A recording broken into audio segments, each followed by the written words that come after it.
আজ আমাকে বাধা দেবেন না প্লিজ। বড় যা হিসেবে ছোট যাকে আমাকে বরণ করতে দিন। তোকে পেয়েছি সীমা, আমার আর কিচ্ছু চাই না। Welcome to Guharay family. এবার তুই টের পাবি আমার সংসারে এসে ঢুকে পড়লে কি কি হতে পারে।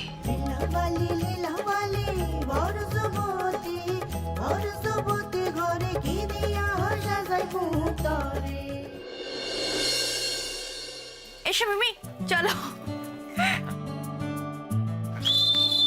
কি হলো? সোজা সোজা সোজা, আজকে রাত্রে এই ঘরে নো এন্ট্রি। সোজা সোজা চলো, সোজা চলো। কেন ছোটকু, তুমি তো দেখছি কিছুই জানো না।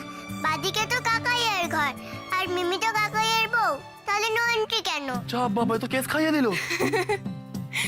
খুব পাকু পাকু কথা হয়েছে না, চলো এখান থেকে। রেখা দি, এর পরের অনুষ্ঠানটা আমরা পলার ঘরে করবো। পলা, তাড়িয়ে দিবি না ঘর থেকে? না, তা দেবো না, তবে বেশিক্ষণ থাকতেও দেবো না। আমার মিমির সাথে কথা আছে, আজ তো মিমি আমার সাথে থাকবে, তাই না বলো মিমি? না, মিমি আমার ঘরে থাকবে। কেন? তুই তো কাকার টিমে, কি খেলনা না গাড়ি কি একটা চাইছিলি না? যা কাকার ঘরে যা। দেখো না মিমি দিদি আগে সব বলছে। আচ্ছা আচ্ছা আচ্ছা আচ্ছা, ভুল বলেছি দিদিয়া। আমি তো আজ পাখি রানীর সাথে ঘুমাবো। দেখ, আমার যদি রাত্রিবেলা ভূতের ভয় করে আমাকে কে বাঁচাবে বল? পাখি তো বাঁচাবে, তাই না পাখি?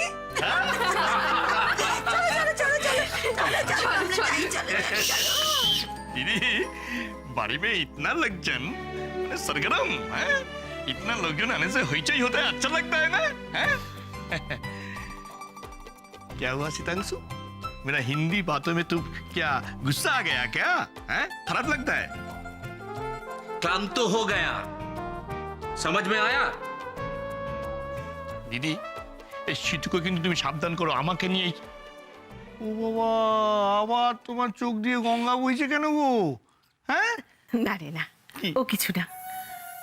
আসলে ভাই, তুই তো জানিস তোর জামাইবাবুর খুব শখ ছিল যে আমাদের বাড়িটা এরকম হই হই করবে, গম গম করবে। এতদিনে বোধহয় তার সে শখ পূর্ণ হতে চলেছে জানিস।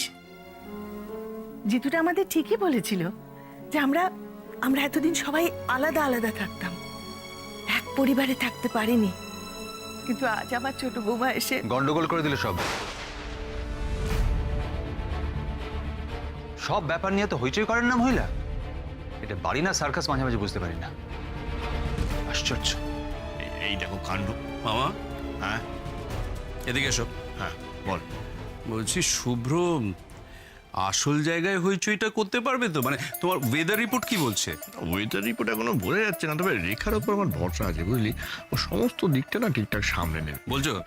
তুই ঠাকুর ঠাকুরের কাজ কর তো, কালকের বউ বার্তার বন্দোবস্তটা ভালো করে কর। ও হ্যাঁ, তাই তো। তো হ্যাঁ, মা। বলছি কি, শোন না বাবা, ঘরোয়া ভাবে করতে হলেও বেশ কিছু লোক কিন্তু বলতে হবে। সেটা অবশ্যই। হ্যাঁ, তুই ব্যাপারটা সেরে ফেল শোনা। সামনে নে। হ্যাঁ, আর বলছি কি ভাই, খাওয়া দাওয়ার দিকটা কিন্তু তুই দেখবি। হ্যাঁ, তুই দেখবি, আর খুব বেশি সময় নেই। শীতও থাকতে শোনো শোনো, তুমি এসো আমার সাথে। মা চলো তো, মা চলো। বসে বসে আলোচনা করতে খাওয়া দাওয়ার হবে। ব্যাপারটা এসো কিন্তু এসো এদিকে এসো, মেন্টালকে এসো, এসো।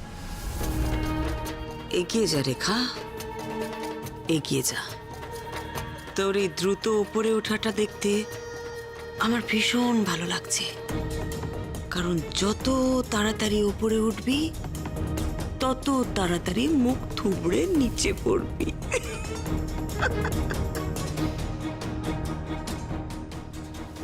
খুব সুন্দর অনুষ্ঠান করেছো প্রিয়জিৎ।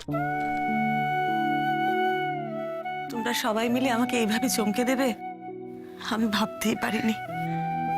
এবারই সকলে আমার জন্য এইভাবে অপেক্ষা করছিল। আশ্চর্য। মিমি তুমি কাঁদছো? না শোনা, মিমি কি পাখির মতন ছোট্ট যে মিমি কাঁদবে? আমি কাঁদছি না শোনা, মিমি আজ খুব খুশি।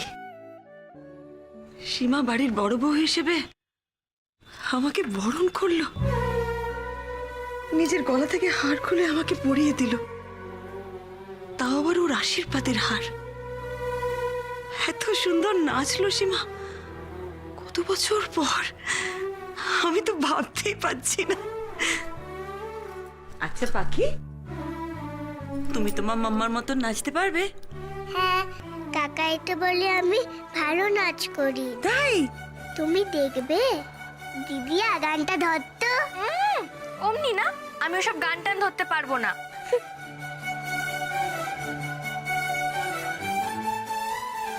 মেঘের কোলে রোদ এসেছে, বাদলে গেছে টুটি। আহা আহা, মেঘের কোলে রোদ এসেছে, বাদল গেছে টুটি।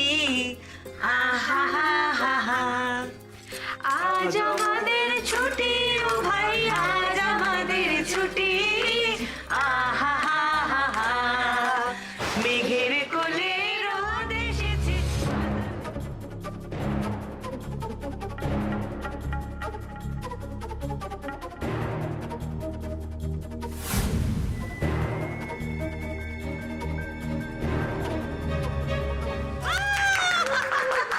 কি দারুণ নাচ করেছি আমার পাখি সোনা। বাবা বাবা।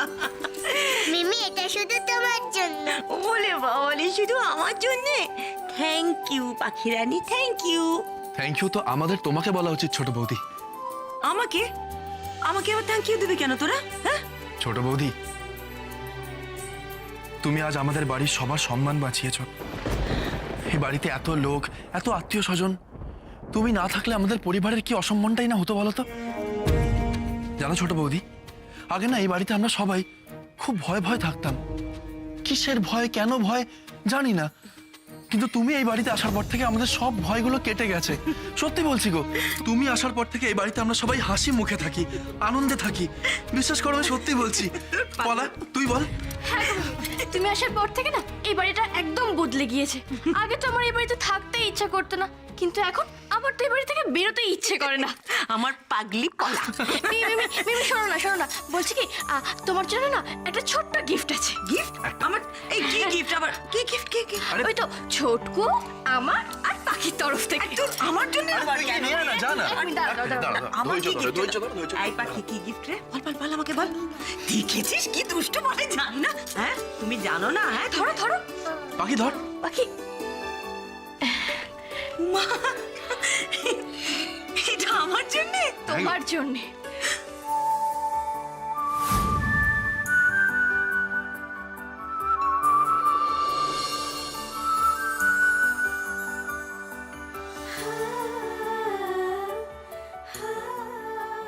Thank you.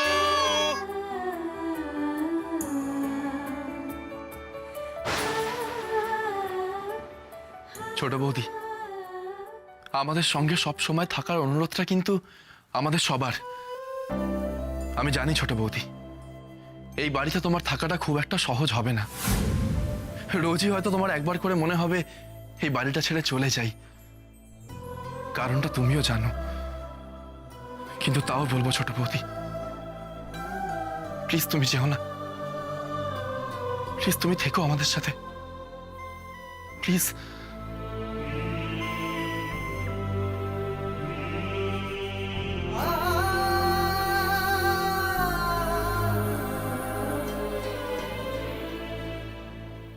প্লিজ তুমি যেও না, যেও না। প্লিজ তুমি থেকো আমাদের সাথে সাথে। আজ আমি আমার বাবার ছবি ছুঁয়ে প্রতিজ্ঞা করছি, আপনার সাথে আমার বিয়ে হলে আমি কোনো অধিকার দাবি করব না। স্ত্রীর কোনো অধিকার দাবি করব না।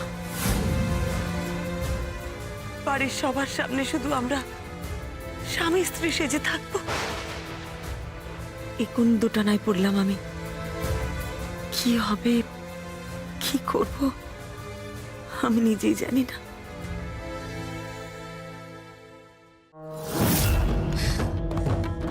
কেন কেন রেখা, ছোটবেলা থেকে তুই সবার এত কেন কাছের, সবার এত কেন প্রিয়, কেন? চাই গরম গরম চাই, সঙ্গে গরম গরম পকোড়া। নে বাবা নে, এই নে নে নে নে এনে এনে ধর ধর ধর। জানিস আমি চা ভালো জানি তো, আমায় নে না বাবা। আগে প্রত্যেকদিন দেখানো হলে কি খারাপ লাগতো বলতো, আর এখন কতদিন পরে পরে দেখা হচ্ছে। আরে তোদের জন্য গরম গরম পকোড়া বানালাম, নে তোরা। এই শিবা নে, আমারটা আলাদা প্লেটে দে। ওফ, নিয়ে একেবারে হিরোইন। এই তোদের গুলো এই প্লেটে রাখলাম। হ্যাঁ এনে সীমা ধর। কিরে তুই খাচ্ছিস না কেন? পকোড়া খাবি না? ডায়েট করছিস নাকি রে? হ্যাঁ পাগল, তোর হাতের পাকোড়া ছেড়ে কেউ ডায়েট করে? সত্যি এটা ঠিক কথা। আচ্ছা একসাথে তোরা সবাই গেট টুগেদার আসছিস তো? কি রে দীপ্তি, পর্ণা, সীমা? না রে, আমার কাজ আছে। রেখা তুই? আমার কি জানিস তো, আমার না আসলে তোর আসলে নকলে কোনো কিছু শুনতে চাই না। তুই আসছিস আর এটাই ফাইনাল। আমার কথা তোরা শোন না। হবে না। আচ্ছা শোন না, একদিনের তো ব্যাপার, আমরা শোন না কাকিমাকে বলে সবকিছু ম্যানেজ করে দেবো। ঠিক আছে তুই চল না। আরে আমার যাওয়ার তো ইচ্ছে, কিন্তু বাবার শরীরটা ভালো নেই না। আমি যদি যাই তাহলে মা একা একা বাবাকে সামলাতে পারবে না। মা এসব কি? তোর জন্মদিনের গিফট দেখ তো পছন্দ হয়েছে কিনা। শোন না, এত ছোট গিফট তো আর সীমাকে দেওয়া যায় না। এই আমাকে ভালো লাগছে। খুব মিষ্টি লাগছে, খুব সুন্দর লাগছে। কি করিস না তোরা সত্যি। কেন রে, আমাদের কি এই বন্ধুদের ইচ্ছে করে না তোকে কিছু দিতে? Thank you, thank you.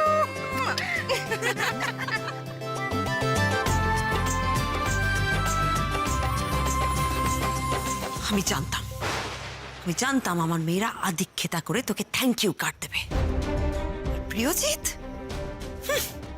কি ঢং!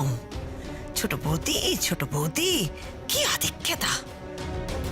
আর আমি এ বাড়ির কেউ না, আমি সবার শত্রু আমি। না সীমা, না।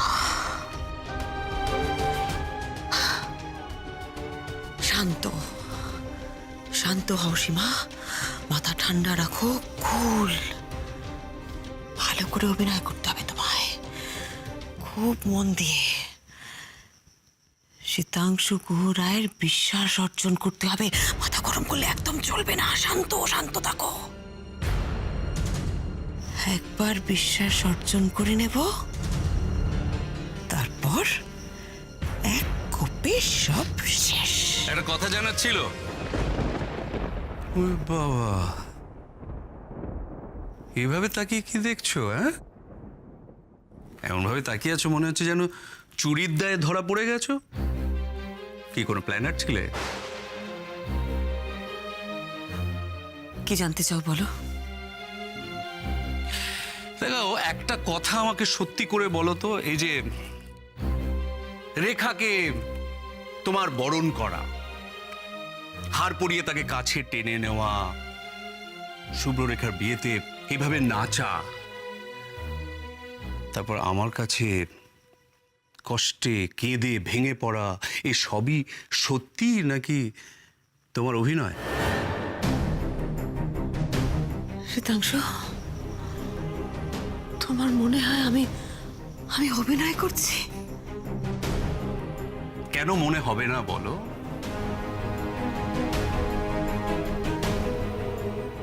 রূপরেখা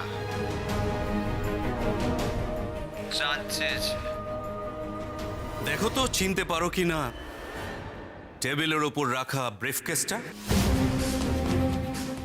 তারপর এই যে শুভ্র কদিন আগে বাড়ির সামনে যে শরণার্থীদের জড়ো করেছিল,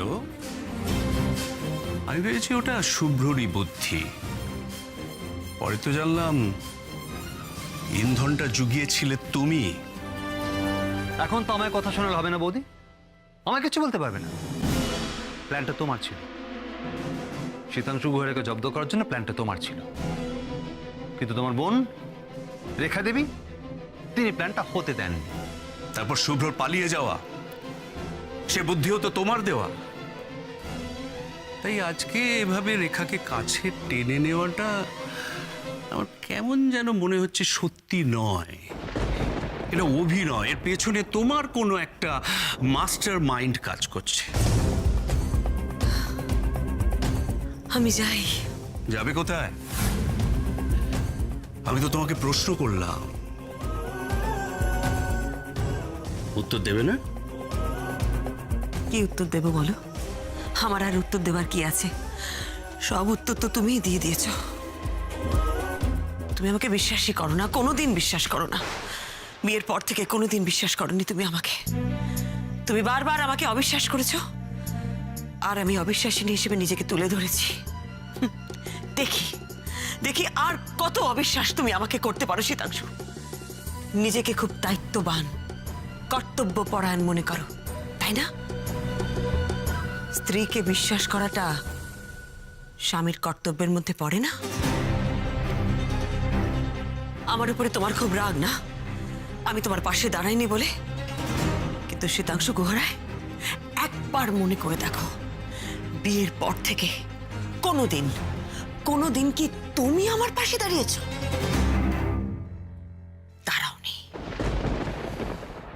দাঁড়াওনি তুমি।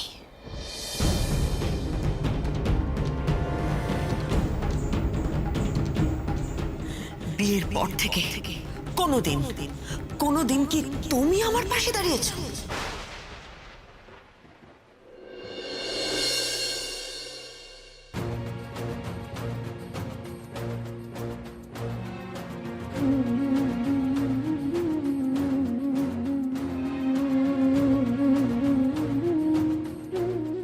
আজ আমি আমার বাবার ছবি ছুঁয়ে প্রতিজ্ঞা করছি, আপনার সাথে আমার বিয়ে হলে স্ত্রীর কোনো অধিকার দাবি করব না।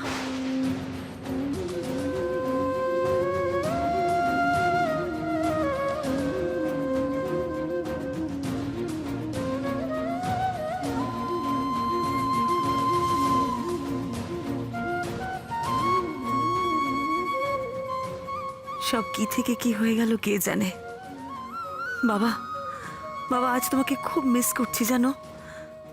খুব ভয় লাগছে, এত দায়িত্ব, এত কিছু। পারবো তো সব সামলাতে? আমি পারবো তো মানিয়ে নিতে বাবা?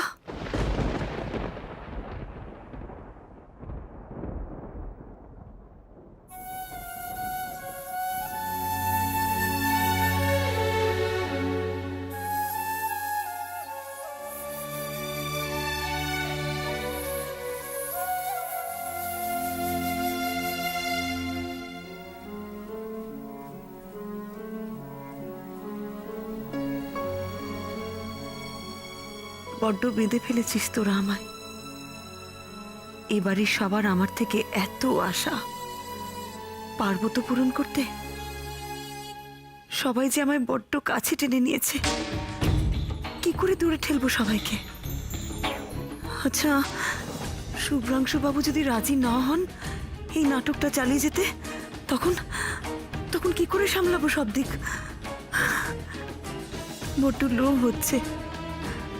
বাবা চলে যাওয়ার পর কেউ তো আমায় এরকম করে ভালোবাসেনি, কখনো ভালোবাসেনি।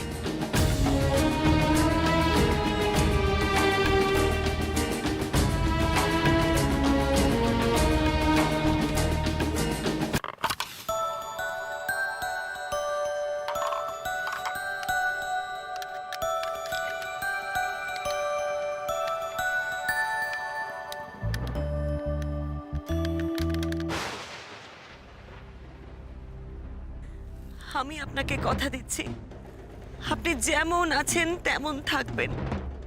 স্বামীর কোনো দায়িত্ব, কোনো কর্তব্য আপনাকে করতে হবে না। শুধুমাত্র সন্তান হিসেবে যে কর্তব্য পালন করা দরকার সেটুকুনি আপনি করুন।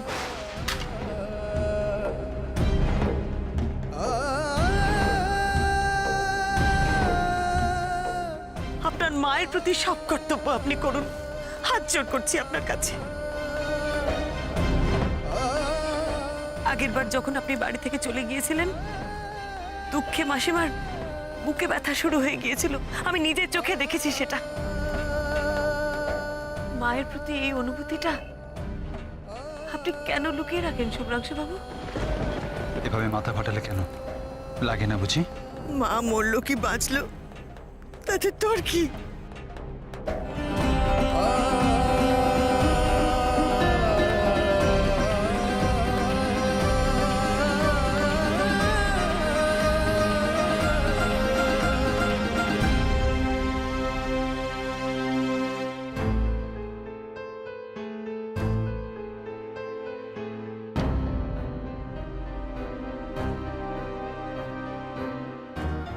শুভ্রাংশুবাবু এত রাত্রে কোথায় যাচ্ছেন?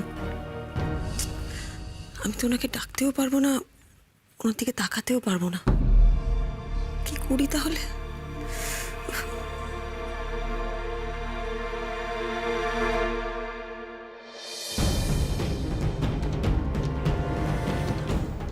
গেল কোথায়?